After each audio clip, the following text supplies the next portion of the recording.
You're listening to Exploring Anime with Friends, a JMO for Real podcast on YouTube, Spotify, Apple, and all major podcasting networks. I'm your host, JMO! And today's friend is my wife and co-host. How's it going today, Sarah? Hi, everyone. It's going great today.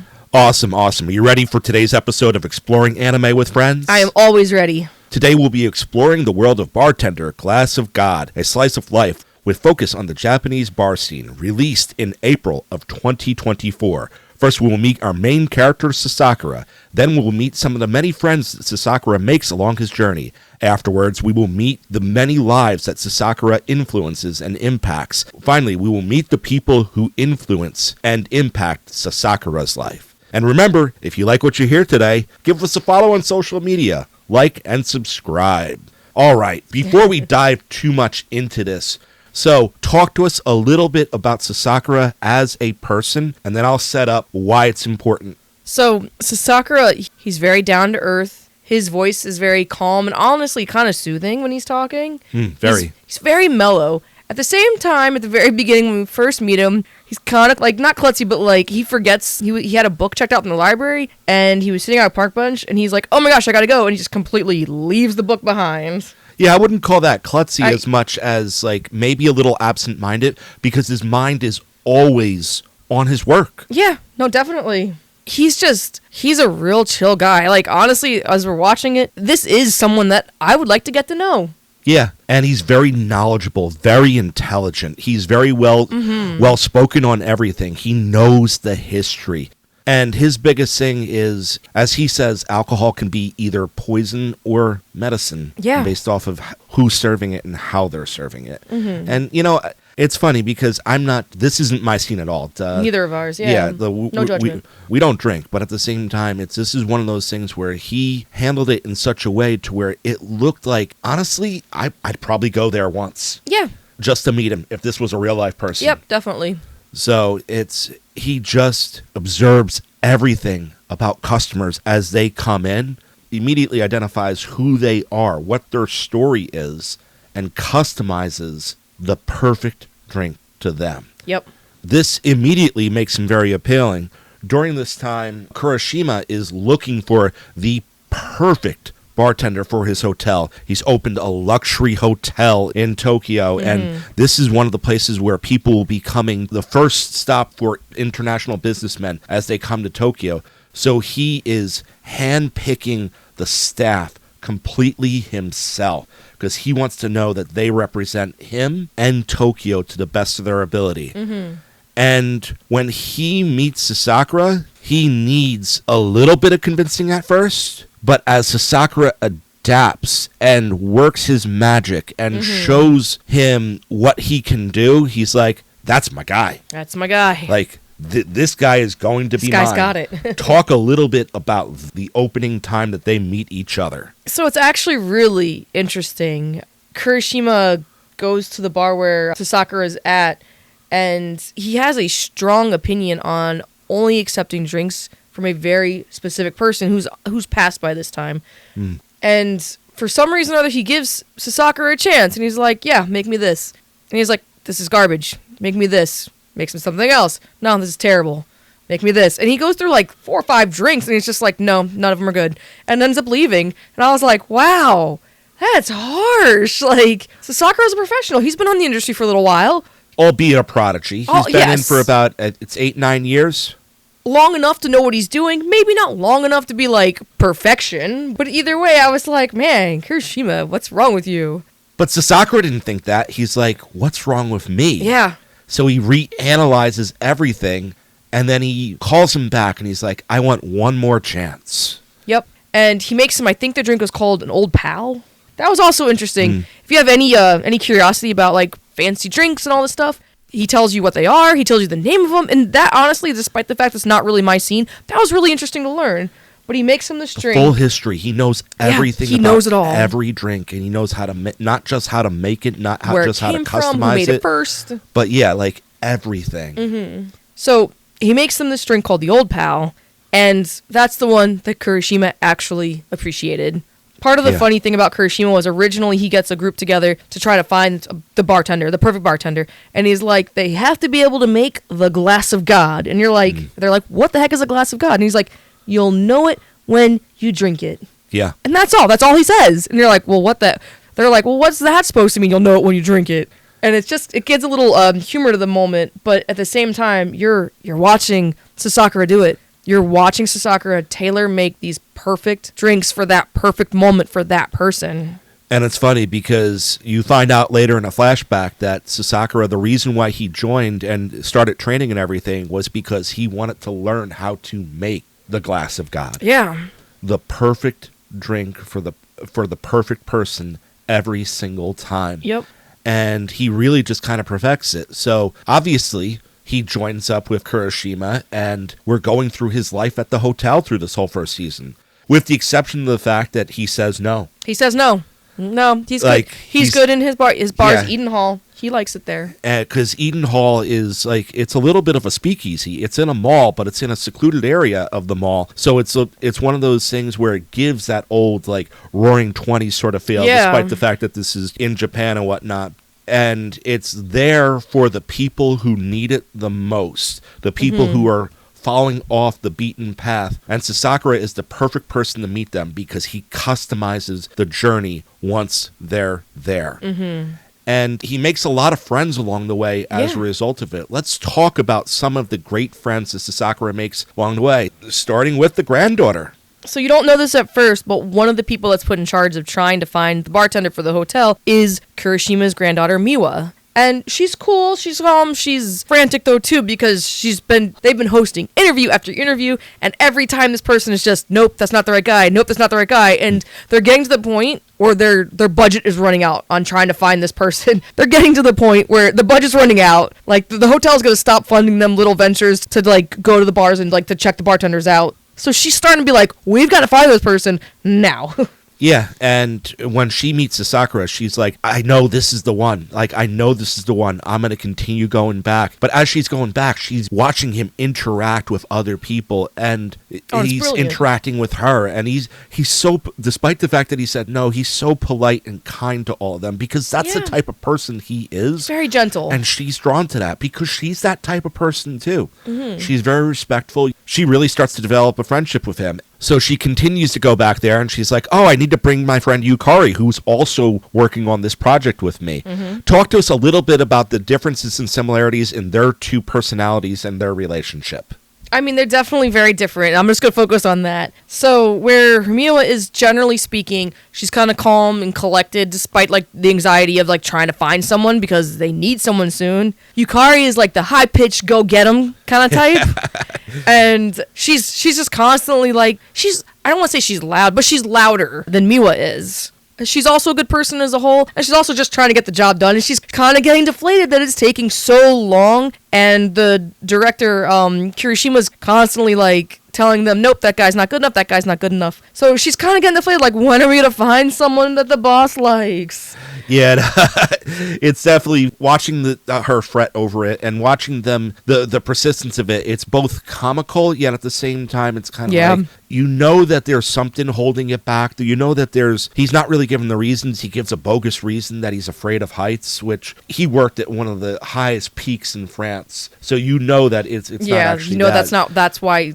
Part of the whole first season is exploring the journey of, what is really going on with Sasakura. And you slowly get there as he's building relationships and friendships, helping people, saving people, really, when it comes down to it. Oh, absolutely. But we'll get a little more to that towards the end of this episode. For now, I definitely want to just focus on maybe the friend group that goes together to the mecca of Japanese whiskey. Talk to us about each one of that friend group. So basic during this time, they go to a distillery where they're there and they're not just a distillery, the distillery. Yeah. And it's kind of a break, but at the same time, it's also a learning point. And the people that go, Chen, he's very soft-spoken, very quiet. He's very opposite to Kyoko, who's incredibly out there and in your face and in a good, not in a bad way, but like in a I want to be your friend sort of way. Hey, let's all be friends sort of way. And who's also very different than Yuri, who's quieter, but still outgoing. Chen has much more like reclusive kind of. Yeah. But they all go to this distillery, and a lot of it is just like self-learning, like learning who they are, who they're going to become, while learning about like how interesting it is that this place picked this specific spot because of the quality of the water.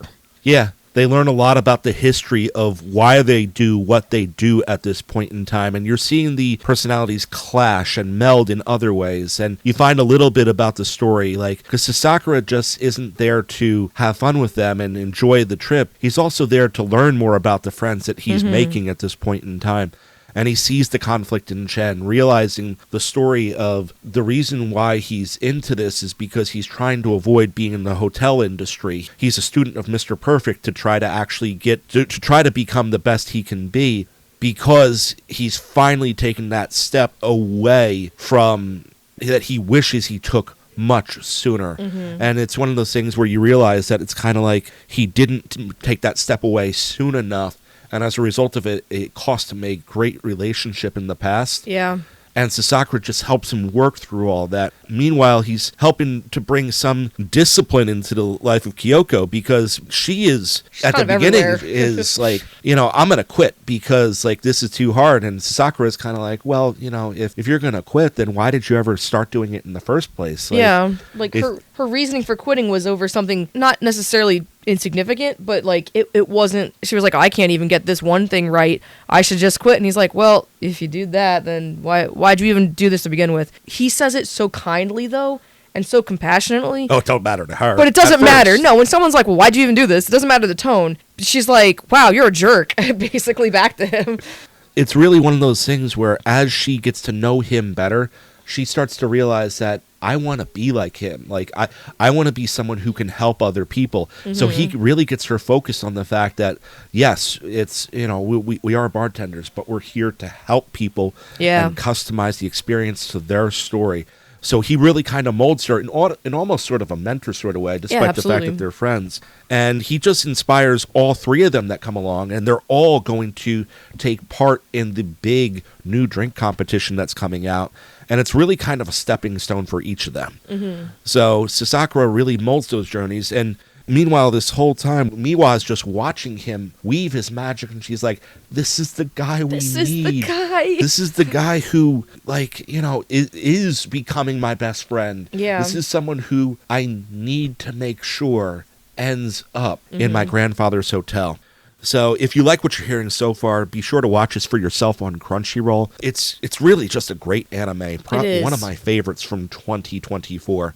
Now let's just go into some of the other lives that he impacts. Like, obviously, I've already pointed out how he's impacted the lives of his friends there. But let's talk about the couple. The lady with the cigar and the guy who was having a rough day at the office. So the guy who's having a rough day at the office, his name's Ayase. And he just tried, he's like his third day in, trying to quit smoking. And there was a big office meeting. He's one of the heads of whatever this corporation is. And he's just getting lashed out at because he's taking the fall for someone that his compatriots think he should just blame one of his, like, underlings for. And he's like, nope, I signed off on this. It's my fault. And he's just getting a lot of backlash for it. So he just had a rough day. He's 3 days out from having his last cigarette. And he's just... I've never gone through withdrawal like this, but like he's having a hard time. So he goes to Eden Hall, just trying to kind of get away from it all. And there's someone there just holding a cigar that's lit. She's not actually smoking it at all. She's just holding it and it's just getting all the cigar fumes everywhere. And he kind of takes a personal offense against that. And even the first time he asked her to put it out, he doesn't do it very kindly. He's just like, hey, can you put that out? And she's just like, hey, Sasakura, is there anything wrong with me having a cigar here? And he's like, nope, it's open bar. You can do whatever you want as far as that goes. And she's like, nope, not going to put it out. And this just grates on him, which from that perspective, I understand, like, her attitude back would be grating. He wasn't really great there either. And insanely enough, in his anger and frustration and the withdrawal syndromes and everything, he just reaches over and he just breaks the cigar. And he drops some money basically on the bar, and he just leaves.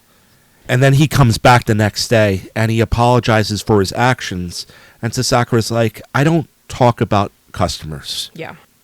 But come behind the bar. Look out with me. And he invites him behind, and the guy's like, so this is what it looks like from back here. And he's like, must be difficult trying to reach everyone where they're at. And he's like, do you know who that person was? And he's like, I have no clue. And he's like, her name's Kimishima. And she's a doctor who was given that cigar when a baby was born, because it was a tradition. Yeah, that's tradition back then. To give it to give it out. Yeah. And she worked tirelessly to save the life of this baby because it was born with a defect. She kept on telling herself, I can't smoke it until the baby's saved. Until everything's good, yeah. And the baby never made it. Yeah. So she lit that in memory of the baby that she couldn't save and refused to smoke it. Yeah, she felt like, because sometimes people take it on themselves. Something is, when it's their fault, they feel like it's their fault. I don't necessarily believe it would have been her fault if this was a real life scenario, but she felt that she didn't deserve to smoke it, but she still wanted to honor the baby. And at this point, the guy's like, oh my goodness, what did I do? Yeah, no, he's really beating himself up, which he should. So he goes out and he buys a full box of it, and it's an expensive box of cigars. It's not something easily gotten either, and I think. And he brings it back to Sasakura, and he's like, next time she comes in, give this to her. And at that point in time, she walks in. Well, skipping over the fact that he kept going back. Yeah. He kept going back because he knew she was a slight regular. She coming in the evening. So he would just show up, hope she comes. And then eventually, he was like, hey, next time she comes in, give it to her. And then, she appears. Yeah, so, and it's one of those things, she appears, they're there, and she's like, well, I can't accept this, and it's kind of like, it's too much, and he's like, well, how about, so Sakura's kind of like, well, how about you guys share the box together while you're here? Yeah. And you're watching Sasakura really kind of bring healing to both of them just by listening. Yeah. And, there's another instance where they eventually agree to go on a date, and the date doesn't happen the first time, and then they meet up another time because they're both having their rough times, and they head to Eden Hall, and Sasakura helps them repair it then too. So it's just kind of beautiful the way he weaves how he makes this a relationship. And the final thing is he's going to get transferred to America, and he's like, so he meets up with Sasakura, and Sakura's like, you know what? We're going to go to my buddy Kitakata at the North Wind, and we're going to talk to him about it this time, because this is one of those things where, I'm the guy who heals. He's the guy who heals on the front lines. Yeah. He's the one who they come to with the lowest of the low, and Kitakata is playing with dice at that point in time. And he just walks him through the whole thing. It's a Sakura watch. It's Kitakata, the guy who trained him. Yeah. Weave his personal skills that are very different from Sasakura's. And he eventually gets the guy to realize, he needs to take the chance on this girl. And they end up becoming a wonderful couple as a result of it. Because Sasakura not only took it to the point where he influenced a life and actually was able to bring healing to lives, but then when he realized that this is a little beyond me, he takes it to Kitakata, who specializes in the harder cases. I think here we're going to talk about the healing that Kitakata and the granddaughter bring to Sasakura, and weave it in with the healing that Sasakura brings in the final episode. So Sasakura's been hiding a secret this whole time. Yeah, it's a pretty rough one, too. Tell the secret. So in his previous job, when he was working in France, it's another one of those plays of when people take on too much where they think something's their fault. He had the opportunity to try to save someone from going over the edge. And unfortunately, it didn't pan out well. The guy took his life later that night. The guy took his life. And Sasakura was the last person he spoke to. Yep. So Sasakura kind of blames himself. Again, don't, just for all the people out there, don't blame yourself for things that you honestly didn't do. I mean, you can only do so much, but if you want to continue with how Sasakura was healed as well. Yeah, so Kitakata tells the story to the granddaughter, and she's like, oh, I get it now. Sasakura doesn't feel worthy of this appointment. Yeah. Despite the fact that he influences so many different lives, despite the fact that he impacts so many, he has never been able to forgive himself for the death of this person. Yeah. And she's like, but it's not his fault. And Kitakata's like, well, you could say that all you want. You could say that to me all you want. If that happened to me, I would blame myself too. I mean, it's understandable, but he's like, it's our job. Like, people in their final hours, they either seek out a preacher or they seek out a bartender. Yeah. And he's like, and if you can't save a life at that point in time, then you're always going to feel like you failed. Mm-hmm. And they're going through the whole thing. And at this point in time, like, there's a very honest moment between her and Sasakura. And she's kind of like, you know, you need to heal too. And that episode ends with Sasakura crying in the rain. And he's like, I focus so much, like, I can't show that weakness in front of a customer. Mm-hmm. Because I need to be strong for everyone. And he's like, but maybe it's time that I start to go on my healing journey. And the final episode begins with a writer at the end of his rope. He cannot meet the deadline. And he comes into Eden Hall. Miwa's sitting there. She's talking with Sasakura. Mm-hmm. And Sasakura immediately realizes this is the moment. Yep. And I'm not going into anything else because we spoiled a lot already. We did. The 12th and final episode of Bartender Glass of God's first season is one of the greatest anime episodes. The last 4 episodes of that season Oh my gosh, yeah. are 4 of the greatest consecutive anime episodes of all time. I agree with you on that one. I think I was glued. I was glued to the TV. Yeah, and that's I'm just going to leave it at that because a lot of what we learn about Sasakura and what he's going through starts in the 4th to last episode of the season. And yeah, this is as I gave all my rewatches to the 2024 stuff, I realized, oh man, like I actually enjoyed Elusive Samurai and Sign of Affection more than I remembered enjoying them. I was like, there might be a little bit of a rearrange, and it's like, after I watched Glass of God a second time, I was like, wow, no, it actually hit harder the second time. Yeah. And I'm not even sure why. I'm not going to call it a masterpiece start to finish, because I don't want to overuse that word, and we definitely use that in your name, and I'm not going to back off of that at all. No way.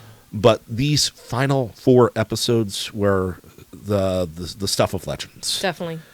Any final things that you want to say about Bartender Glass of God? I don't know. It's just, it's impressive. Like, all the stuff that, like, you just kind of learn throughout it about everything. Again, the bar scene isn't our scene, and no judgment for those that do.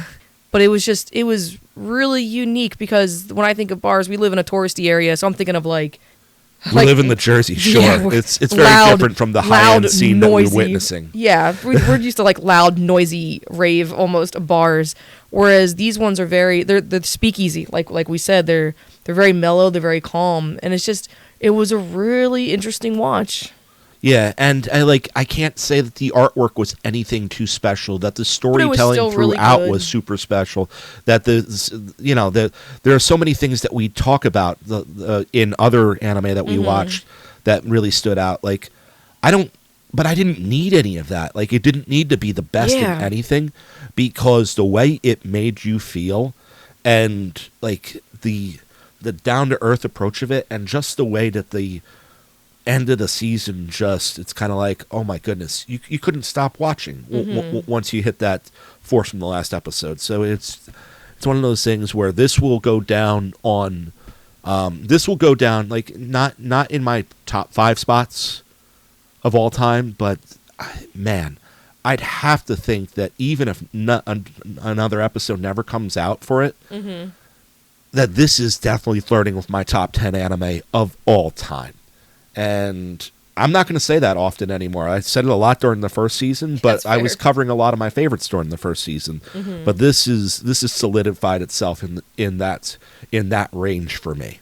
So once again, we explored the life of Sasakura, some of the friends that he made, the people he influenced, and the people who influenced him.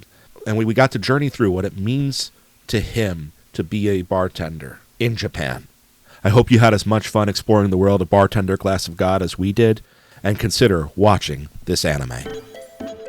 So if you like what you heard today, make sure you listen to us on YouTube, Spotify, Apple, or wherever you stream your podcast. Listen to all of our J-Mill for Real podcasts. And hit us up on social media, like, subscribe, and follow. Once again, this was Exploring Anime with Friends. Let's explore together.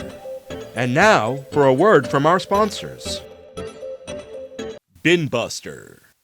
Live from YouTube, it's Tuesday night, the call sign of the Binbuster YouTube channel. Once you hear this, you know you're about to embark on a journey through pop culture, movies, comics, and more.